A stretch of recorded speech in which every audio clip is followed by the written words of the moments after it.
إخواني أخواتي صباح الخير عليكم. لي الشرف باسم اتحاد العامة الجزائريين أن نرحب بالأخ محمد الغازي وزير العمل الشغل والسيكوريتي سوسيال الضمان الاجتماعي، وصديقنا الأخ ولي ولاية البلدان سي عبد القادر، السيد الرئيس المجلس الولايي، إخوان السلطات العسكرية والمدنية الموجودين معنا، نواب غرفتين، l'ensemble des cadres de la Wilaya, le président de l'APC et les autres présidents d'APC ici présents,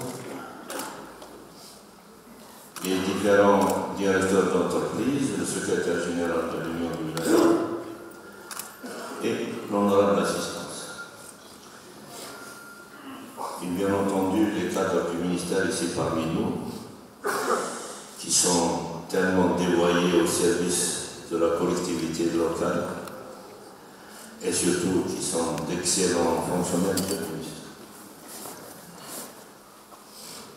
Bien, l'occasion m'est donnée normalement aujourd'hui, je ne dois pas dire mot, mais notre ami Al-Qadr et notre ministre m'ont sollicité et je suis très heureux de prendre quelques moments de votre attention pour d'abord vous remercier de l'accueil que vous nous réservez, un accueil de fraternité, surtout un accueil militant, nos amis de la presse également ici présents,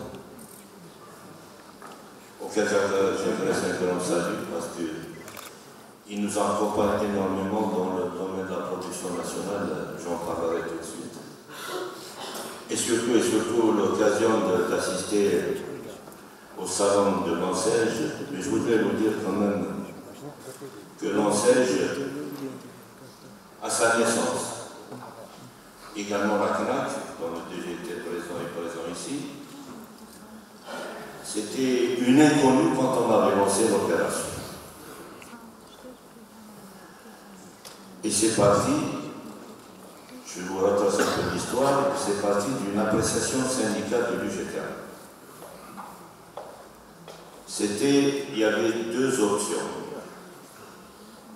La première option, c'était comment venir financièrement en solidarité avec les jeunes demandeurs d'emploi. N'est-ce pas, c'était? Et la deuxième option, c'était quel mécanisme utiliser à l'endroit des jeunes pour qu'ils soient opérationnels et non pas solidaires en termes d'assistance. Et c'est là où on avait lancé en tant qu'UGTA une expérience avec la CFDT. Et nous avons envoyé une mission de syndicalistes et d'experts au ministère du Travail pour effectivement voir comment fonctionne la NPE. À leur retour, nous avons dit qu'il y a peut-être la possibilité de rentrer dans un schéma où le jeune va être acteur économique et non pas assistant.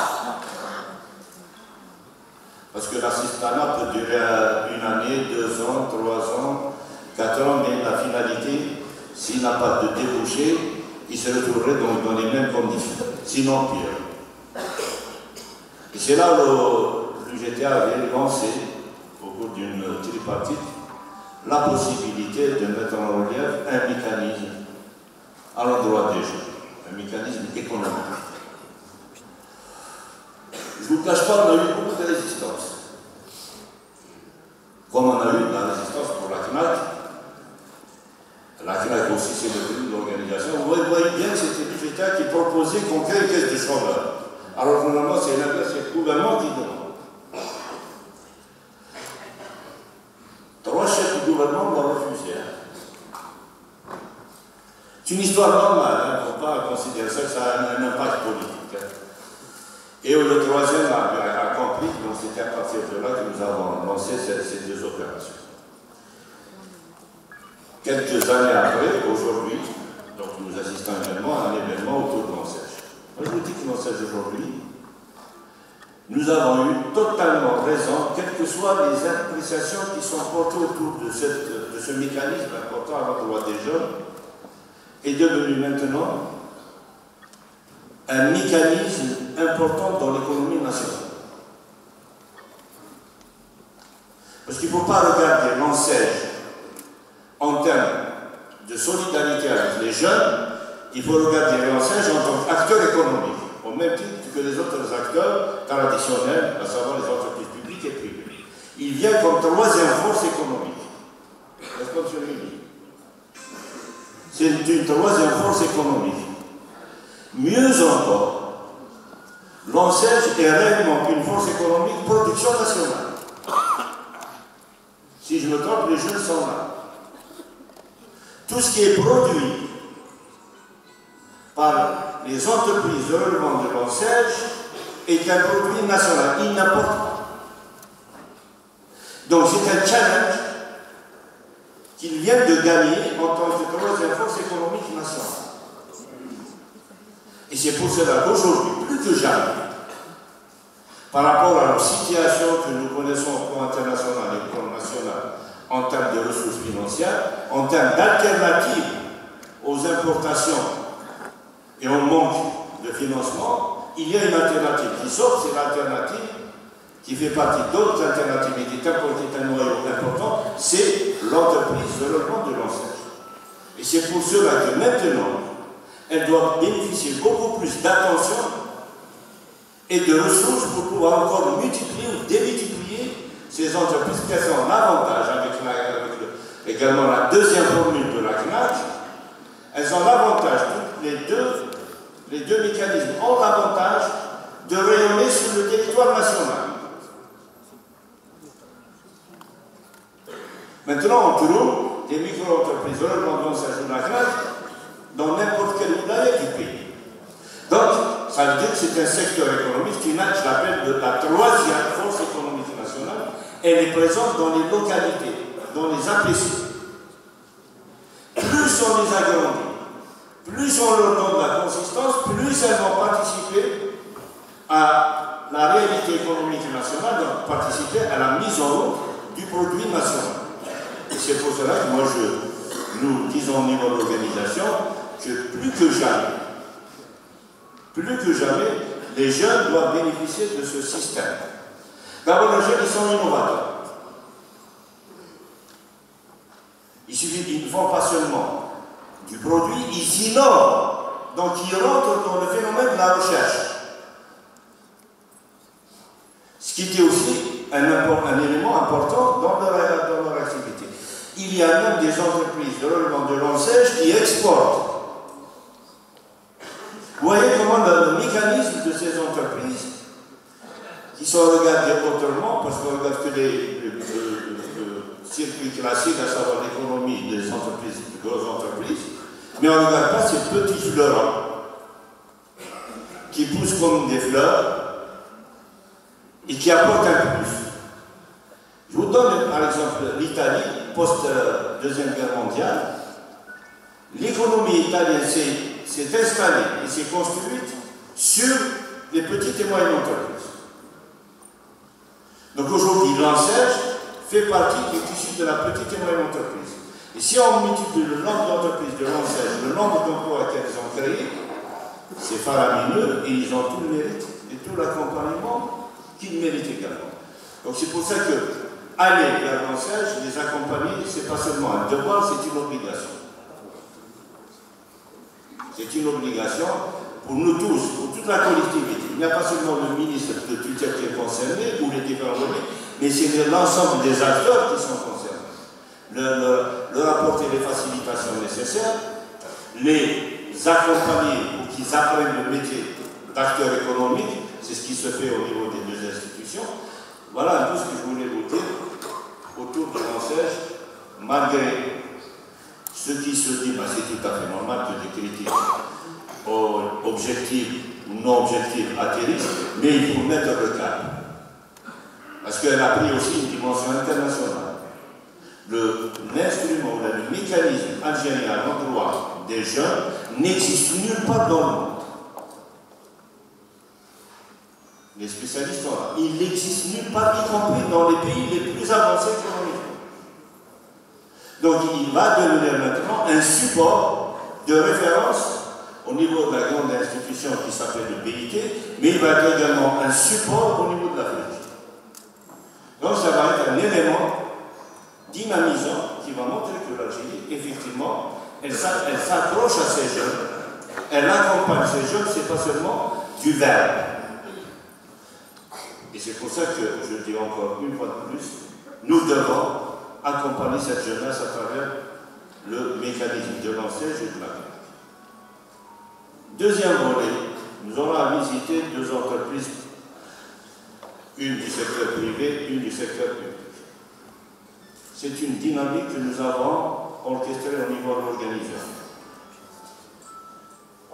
Ce qui nous fait courir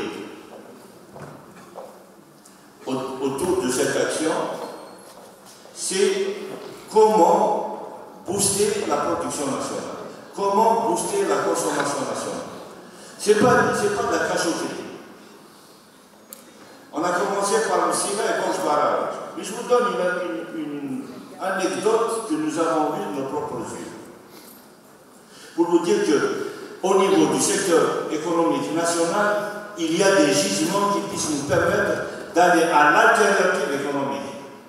Ce qu'on appelle communément l'après-pétrole et d'autres richesses. Nous avons visité une entreprise privée au niveau de Msina, qui est une grosse entreprise. Maghreb. Nous avons visité une entreprise au niveau de Boragis, Condor dans la Chapon. 60 km entre Port et Msina. Ni l'un ni l'autre ne se connaissent, c'est deux privés. Ça, c'est la réalité du terrain. Ni l'un ni l'autre ne se connaissent. Maghreb Pipe importe une matière première que fabrique Condor. Condor importe une matière première que fabrique Pipeline. Maghreb Pipe. Oui, deux entreprises privées qui sont mitoyennes importent une matière première qui est fabriquée dans leur territoire. Vous regardez l'antagonisme et les contradictions. On va importer, on donne de la devise, alors que nous avons, à l'intérieur du même territoire, deux entreprises qui ne se connaissent pas du secteur privé. Donc il y a un déficit de communication économique. Nous devons maintenant nous atteler à recenser toutes les entreprises nationales, publiques et privées, avoir un cahier qui puisse savoir qui produit quoi. Deuxième exemple, le miel de Tizi-Ouzou. Elle a un atelier pour fabriquer des moules, pour fabriquer des pièces. 67 machines de haut niveau. Sur 67, il y a tout un autre qui tourne. Pour les besoins de l'entreprise. Vous avez 64 à l'arrêt. Et c'est un atelier qui peut couvrir 60% d'usinage national.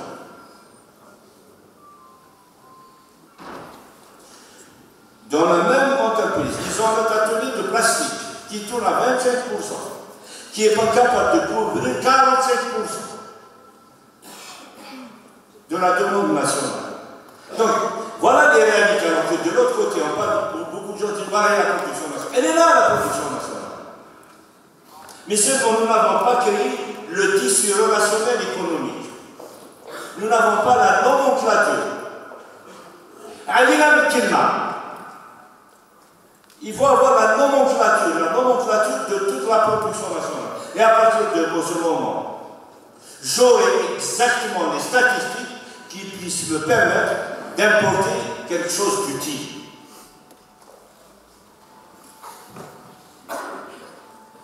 C'est pour ça qu'aujourd'hui, s'attaquer à l'importation tous azimuts, et pas seulement un besoin, c'est un devoir.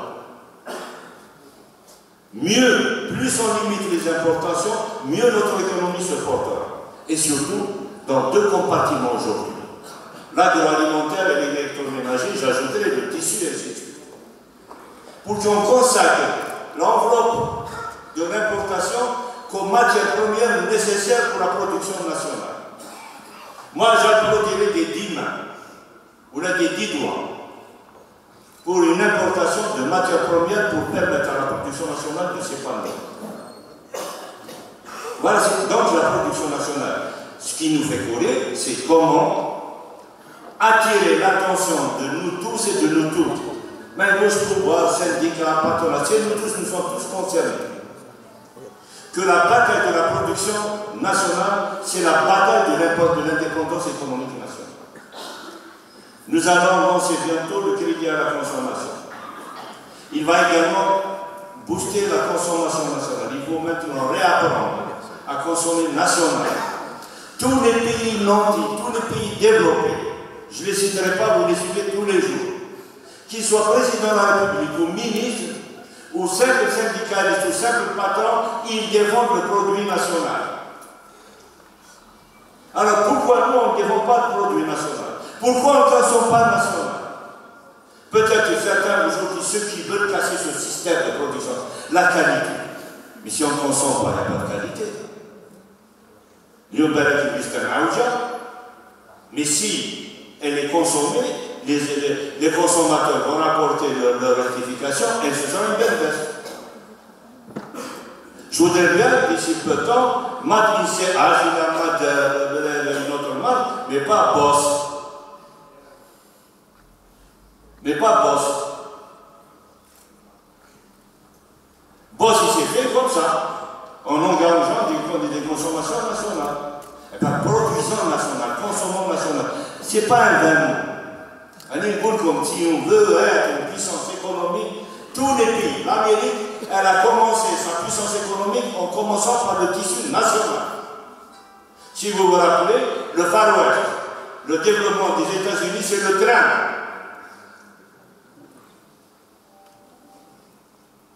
Alors chaque pays s'est fait lui-même et après il devient leader mondial. Eh bien nous pouvons être leader mondial. Nous avons toutes les qualités, toutes les compétences. Il nous manque cette volonté de dire je veux être algérien économiquement. Je veux être algérien consommation. Je ne veux pas être un consommateur d'un marché qui n'est pas le mien. Un camarade de la CGT, dans une discussion, lorsqu'il y a eu une restriction d'importation de véhicules, quel est le camarade qui Saïd? Qu'est-ce qui se passe? Vous allez arrêter l'importation de véhicules? Je lui ai dit, c'est en bonne voie. Mais il m'a dit, vous allez nous porter préjudice. Pour chaque véhicule français vendu en Algérie, c'est 5 postes d'emploi sauvegardés. هو يخمم على السنديكاليست كيما انا يخمم على العمال تاعو يخمم على البروا تاعو وانا نزمر انا je suis c'est mon organisation ma mandat d'être le porte-drapeau parmi vous tous et toutes de la production nationale et de la consommation nationale au sein de la